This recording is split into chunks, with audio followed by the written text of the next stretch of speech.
नमस्कार, मैं जनमुक्ता श्रीओम गौतम। वक्फ कानून में जो संशोधन सरकार ने किए हैं उनको लेकर आज सुनवाई थी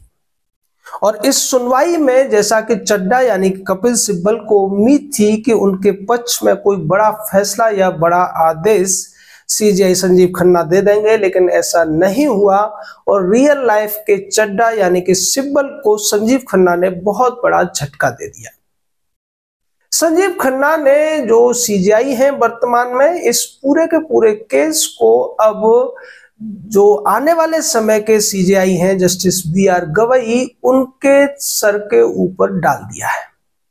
और जब इस पूरे मामले को लेकर याचिकाएं डाली गई थी, सुनवाई की तारीख तय हुई थी, तभी हमने एक वीडियो बनाया था और यह कहा था कि जस्टिस संजीव खन्ना इस पूरे के पूरे मैटर को उतनी सीरियसली नहीं ले रहे हैं जितना कि चड्डा और सिंघवी चाहते हैं, यानी कि वो इस पूरे मामले पर सरकार ने जो कुछ किया है उसको ही मानने के पक्ष में है। हालांकि जब पहली सुनवाई हुई तो बहुत से लोगों ने, रवीश कुमार टाइप के थोथे चनों ने ये बात कहने की कोशिश की थी कि इस पूरे मामले में सरकार को सुप्रीम कोर्ट झटका देने जा रहा है और सरकार ने जो भी संशोधन किए हैं, जो भी अमेंडमेंट्स किए हैं, उनको खारिज करने वाला है सुप्रीम कोर्ट।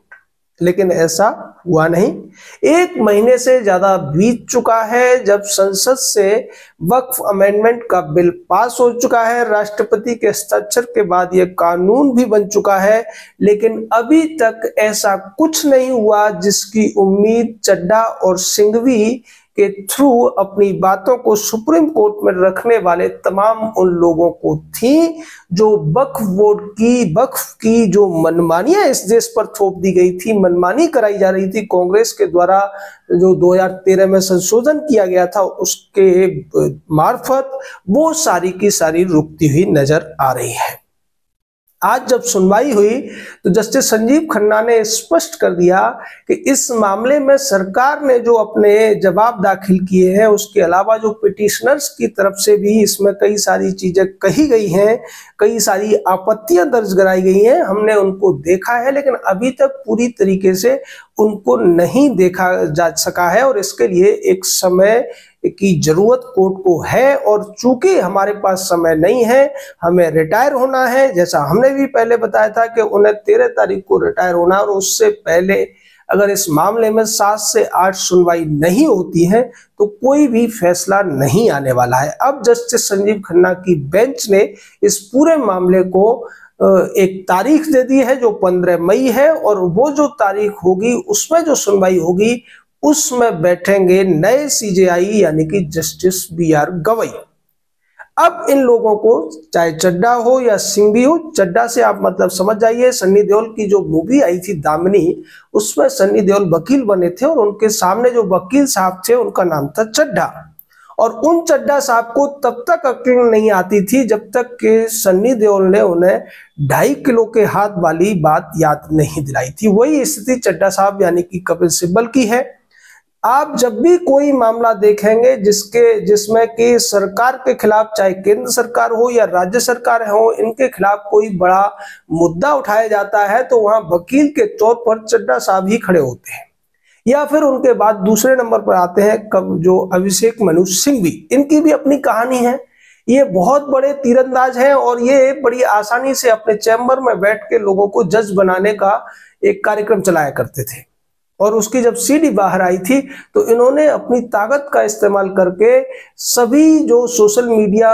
के जो प्लेटफॉर्म्स थे उनसे उस वीडियो को हटवा लिया था, जिसमें बहुत ही ज्यादा शर्मनाक तरीके की हरकतें करते हुए अभिषेक मनु सिंघवी दिखाई दिए थे।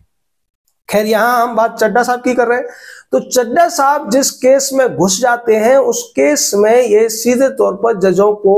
फैसले डिक्टेट करते हैं, और इस मामले में भी ऐसा होता हुआ नजर आया था। जब वो इस मामले की दूसरी सुनवाई के दौरान जस्टिस संजीव खन्ना फैसला लिखवा रहे थे तो उसमें बार बार बीच में अपनी टिप्पणियां या फिर अपने सुझाव आप कह सकते हैं कपिल सिब्बल देते हुए नजर आ रहे थे, जिस पर संजीव खन्ना ने उनको डांट दिया था और कहा था कि सिब्बल साहब आप चुप रहिए, मैं फैसला लिखवा रहा हूं। यानी कि चड्ढा की मनमानी उस फैसले में नहीं लिखाई जा सकी थी। और हमने उसका भी विश्लेषण करते हुए बताया था कि जो कुछ कोर्ट के द्वारा कहा गया है वो कहीं से भी जो संशोधन सरकार ने किए हैं उसके खिलाफ नहीं है। सिर्फ और सिर्फ उसमें इन लोगों को ऐसा दिखाया गया है, या इन लोगों को जो कि पिटिशनर्स हैं, जो उस संशोधन के खिलाफ कोर्ट में गए हैं, उनको ऐसा लग रहा है कि उनके तरफदारी करते हुए नजर आ रहा है सुप्रीम कोर्ट। लेकिन सुप्रीम कोर्ट ऐसा नहीं कर रहा था। और आज जब सुप्रीम कोर्ट ने फिर से इसमें एक और तारीख दे दी है,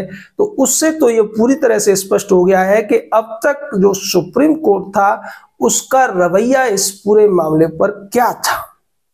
यानी कि सरकार ने जो संशोधन किए हैं उससे इत्तेफाक रखता है सुप्रीम कोर्ट और उसके खिलाफ नहीं है। देखने वाली बात यह होगी कि जब अगली सुनवाई होगी जिसमें जस्टिस संजीव खन्ना की जगह जस्टिस BR गवई होंगे, और तब उनका रुख क्या रहता है। हमें उम्मीद है कि जस्टिस BR गवई भी इस पूरे मामले पर कोई बहुत बड़ी राहत या बहुत बड़ी तरफदारी चड्ढा और सिंघवी जैसे वकीलों की नहीं करने वाले हैं, क्योंकि जो सरकार ने स्पष्टीकरण दिए हैं, जो सरकार ने संशोधन किए हैं, वो संविधान के अनुरूप ही हैं। जबकि कांग्रेस पार्टी की सरकार ने वक्फ अमेंडमेंट किया था, यानी कि 1995 के विधेयक में जो संशोधन किए थे उनमें से ज्यादातर असंवैधानिक थे, संविधान विरोधी थे, संविधान में जो नागरिकों को मूल अधिकार दिए गए हैं उनके भी विरुद्ध थे। यानी कि अगर आप देखें तो केशवानंद भारती केस में जो बेसिक स्ट्रक्चर का डॉक्ट्राइन दिया गया था उसके भी खिलाफ जाते हुए वो प्रावधान थे। लेकिन 2013 से लेकर 2025 तक सुप्रीम कोर्ट ने कभी भी उन प्रावधानों के खिलाफ कोई न तो निर्णय दिया और न ही किसी याचिका को सुनने में दिलचस्पी दिखाई। इसको लेकर तमाम हिंदू संगठनों ने, विष्णु शंकर जैन हो, सनी उपाध्याय जैसे लोगों ने याचिकाएं लगाई थी, लेकिन उन याचिकाओं को खारिज कर दिया गया था और उन्होंने ये कह दिया गया था कि आपकी कौन सी जमीन पर वक्फ ने कब्जा कर लिया है। जबकि उसमें कुछ ऐसे प्रावधान थे कि अगर वक्फ किसी संपत्ति को अपनी संपत्ति घोषित कर देता है तो उसकी अपील आप केवल वक्फ की ट्रिब्यूनल में ही कर सकते हैं, और वहां पर हर कोई जब जाएगा तो ज्यादातर जो लोग वहां बैठे हुए हैं वो मुस्लिम संप्रदाय से आते हैं। वो अपनी बातों को वहां व्यक्ति अपने पक्ष को नहीं रख सकता है सही ढंग से, और उसके खिलाफ अगर कोई उसका जो फैसला है अगर व्यक्ति जाएगा तो उसे जाना पड़ेगा हाई कोर्ट। और हाई कोर्ट सुप्रीम कोर्ट के वकीलों को खरीदने की, हायर करने की हैसियत भारत के ज्यादातर नागरिकों को नहीं है, क्योंकि हर किसी के लिए तो चड्ढा साहब खड़े नहीं हो सकते। चड्ढा साहब न्याय सिंह राठौर के लिए खड़े हो सकते हैं या फिर 4 PM वाले संजय शर्मा के लिए खड़े हो सकते हैं। ऐसा तो नहीं है कि चड्ढा साहब फ्री में ऐसा करते हैं। चड्ढा साहब की फीस उन्हें मिल जाती है। ये फीस कहां से फाइनेंस होती है वो आप समझ सकते हैं, क्योंकि तीस्ता सीतलवाड़ के केस में भी चड्ढा साहब भी जितनी आसानी से तब के CJI चंद्रचूड़ से फोन करके जमानत ले लेते थे, और अभी जो हल्का वाकया था उसमें छुट्टी पर रहते हुए चंद्रचूड़ ने 2-2 बार बेंचें गठित कराई, जिससे कि 4-5 घंटे के अंदर ही तीस्ता सीतलवाड़ को जमानत मिल गई थी। तो ये चड्ढा साहब की ताकत है, और इस ताकत के पीछे भी एक बड़ा इतिहास है। चड्ढा के पास इतनी ताकत कहां से आई है उसको अगर आपको समझना है तो सेकंड जजेस केस को पूरी तरीके से पढ़ना पड़ेगा, जिसमें इस देश के ऊपर असंवैधानिक तरीके से कॉलेजियम नाम की एक संस्था या समूह को थोप दिया गया है। जी हां, मैं कह रहा हूं थोप दिया गया है, क्योंकि भारत के संविधान में कहीं भी कॉलेजियम जैसी बात नहीं थी, बल्कि CJI जो होते थे उनकी सिफारिश पर या उनके अनुमोदन पर जजेस की नियुक्ति की जाती थी।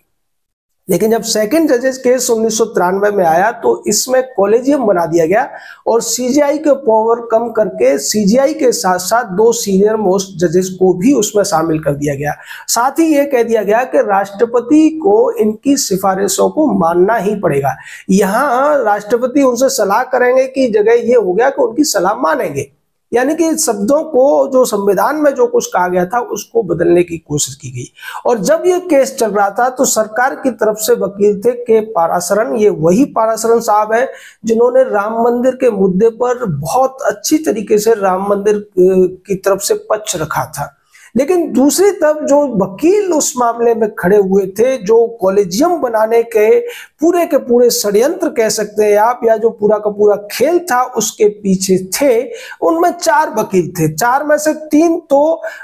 चले गए, वो तो अब इस दुनिया में नहीं रहे, मिट्टी में मिल गए, लेकिन एक वकील साहब बचे हुए हैं और वो वकील साहब हैं चड्ढा यानी कि कपिल सिब्बल। यही वजह है कि ज्यादातर केस जो सरकार के खिलाफ होते हैं, चाहे केंद्र सरकार हो या राज्य सरकार है, उनमें चड्ढा साहब खड़े नजर आते हैं और वो अपने हिसाब से कोर्ट में जो चाहे वो फैसले लेने में कामयाब हो जाते हैं। सुप्रीम कोर्ट और हाई कोर्ट के बारे में कहा जाता है कि चड्ढा और सिंघवी जिस केस में खड़े हो जाएं, उस केस में जो भी पार्टी हो, कितने भी बड़े अपराध में वो इन्वॉल्व हो, कितना भी बड़ा मैटर क्यों ना हो, उनके पक्ष में फैसला आना लगभग तय हो जाता है। तो ये ताकत है चड्ढा साहब की। लेकिन चड्ढा साहब की इस ताकत को अगर कोई रोक सकता है तो वो जनता का 2.5 किलो का हाथ है, वो रोक सकता है। और चड्ढा साहब को जनता के 2.5 किलो के हाथ से डर भी लगता है। कलकत्ता के आरजी मेडिकल केस के दौरान जब लाइव स्ट्रीमिंग हो रही थी उस केस की सुनवाई की, तो सोशल मीडिया में सिब्बल के खिलाफ बहुत ज्यादा लोगों की भी बातें आ रही थी और उसको लेकर चड्ढा साहब एकदम डर गए थे। और चड्ढा साहब ने तब के सीजीआई जो उस बेंच की हेड कर रहे थे या बेंच के अध्यक्षता कर रहे थे, उनसे यह कहा था कि मिलॉर्ड, इस पूरे मामले की लाइव स्ट्रीमिंग को आप रुकवा दीजिए, क्योंकि मेरे खिलाफ सोशल मीडिया पर और पूरे देश में बहुत ज्यादा गुस्सा पैदा हो गया है और लोग मुझे विलेन की तरह देख रहे हैं। यानी कि चड्ढा को यह पता चल गया था कि उसके असली रूप को लोग अब जानने लगे हैं, इसीलिए चड्ढा ने वो गुहार लगाई थी। हालांकि तब के सीजीआई ने इस बात को पूरी तरीके से खारिज कर दिया था और चड्ढा से कहा था कि चड्ढा साहब, ये लाइव स्ट्रीमिंग तो ऐसे ही चलेगी, आप कुछ भी करिए। और वजह क्या थी कि जब उस पूरे मामले की, जिसमें एक बिटिया का बलात्कार हुआ था और पूरे प्रशासन ने उन अपराधियों को बचाने की कोशिश की, राज्य सरकार जो कि ममता बनर्जी की सरकार ने उनको बचाने की कोशिश की थी, जब उस पर दलीलें हो रही थी तो कपिल सिब्बल को कई बार उस मामले में हंसते हुए दिखाया गया था। जैसा कि उनकी आदत है, वो दलील देने के बाद हंसने लगते हैं। तो ऐसी हरकतों को देखकर जनता में सिब्बल यानी चड्ढा के खिलाफ गुस्सा पैदा हो गया था, जिससे चड्ढा को 2.5 किलो के हाथ का डर सताने लगा था। लेकिन अब यहां उल्टा होता हुआ नजर आ रहा है कि कोर्ट ने जिस तरीके से वक्फ के मामले पर तारीख पे तारीख दे दी है, चड्ढा को समझ में नहीं आ रहा है वो करे तो क्या करे। अब चड्ढा को जो उम्मीदें हैं वो BR गवई से है, जो अगले सीजीआई हैं। 14 जुलाई के बाद जो सीजीआई के पद पर बैठ जाएंगे, क्योंकि 13 तारीख तक तो संजीव खन्ना ही सीजीआई हैं। अब चड्ढा और सिंघवी की उम्मीद है BR गवई और उनकी बेंच से है कि क्या वो वर्तमान सीजीआई ने जो रुख अपनाया है, इस पूरे मामले पर जो रवैया अख्तियार किया है, उसको बरकरार रखते हैं, या फिर चड्ढा और सिंघवी के प्रभाव में आकर कुछ प्रतिकूल टिप्पणी या प्रतिकूल बातें कहते हैं सरकार से वक्फ अमेंडमेंट बिल पर, जिसकी उम्मीदें कम है। क्योंकि जो जनता का सेंटीमेंट है, जो सोशल मीडिया के माध्यम से जो जनता का मूड अब जजों को पता चल रहा है, उसके खिलाफ जाने की हिम्मत BR गवई कर पाएंगे या उनकी बेंच कर पाएगी, इसकी उम्मीदें कम लग रही हैं। यानी कि चड्ढा को गच्चा तो लग ही गया है। जय हिंद, जय भारत।